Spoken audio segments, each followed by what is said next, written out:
ശമ്പള വർധന ഉൾപ്പെടെ ഉന്നയിച്ച് സംസ്ഥാനത്തെ സ്വകാര്യ ആശുപത്രി മേഖല സ്തംഭിപ്പിച്ച് നഴ്സുമാരുടെ സമരം. യുണൈറ്റഡ് നഴ്സസ് അസോസിയേഷന്റെ നേതൃത്വത്തിൽ സെക്രട്ടേറിയറ്റിലേക്ക് നഴ്സസ് പ്രതിഷേധ മാർച്ച് നടത്തി. സർക്കാരാണ് തീരുമാനമെടുക്കേണ്ടതെന്നാണ് സ്വകാര്യ ആശുപത്രി മാനേജ്മെന്റുകളുടെ നിലപാട്.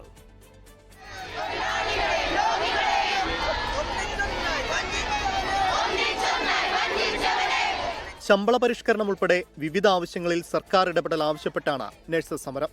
സർക്കാരിന് ഒരു രൂപ പോലും ബാധ്യതയില്ലാത്ത വിഷയമാണ് സ്വകാര്യ ആശുപത്രി ജീവനക്കാരുടെ ശമ്പളം പരിഷ്കരിക്കണം. അത് പ്രഖ്യാപിക്കുക തന്നെ വേണം, അല്ലാത്ത പക്ഷേ കടുത്ത സമരത്തിലേക്ക് ഞങ്ങൾ കടന്നു. എത്രയും വേഗം ഇതിലൊരു തീരുമാനം ഉണ്ടാവും. ഞങ്ങൾ ബേസിക് ആയിട്ട് ഞങ്ങൾക്ക് ജീവിക്കാൻ വേണ്ടിയിട്ടുള്ളതാണ് ഞങ്ങൾ ചോദിക്കുന്നത്. ഞങ്ങൾക്ക് വലിയ ആർഭാട ജീവിതത്തിന് വേണ്ടിയിട്ടല്ല. ബേസിക് സാലറി 40,000 തരണമെന്ന് പറഞ്ഞാൽ ആ 20,000 തന്നിട്ട് 8 വർഷം കഴിഞ്ഞു. UNAയുടെ നേതൃത്വത്തിൽ സംസ്ഥാന വ്യാപക ഏകദിന പണിമുടക്കും ആരംഭിച്ചു. എമർജൻസി വിഭാഗങ്ങളിൽ മാത്രമാണ് ഇന്ന് നഴ്സസിന്റെ സേവനമുള്ളത്. അതും 1/3 മാത്രം. വാർഡുകളിലെ ജോലിയും നഴ്സസ് ബഹിഷ്കരിച്ചു. സെക്രട്ടേറിയറ്റിലേക്ക് നഴ്സസ് നടത്തിയ മാർച്ച് രമേശ് ചെന്നിത്തല ഉദ്ഘാടനം ചെയ്തു. ആരോഗ്യമന്ത്രി ഇപ്പൊ ഏറ്റവും നല്ല നടിയായിട്ടാണ് അറിയപ്പെടുന്നത്. ഏറ്റവും വലിയ നടിയാണ്.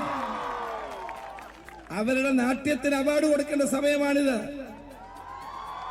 കേരളത്തിലെ ജനങ്ങളെ ഇതുപോലെ അപഹസിക്കുന്ന ഒരു ആരോഗ്യമന്ത്രിയെ നമ്മൾ കണ്ടിട്ടില്ല. അവരുടെ ഈ തെറ്റായ നയങ്ങൾ അവസാനിപ്പിക്കണം.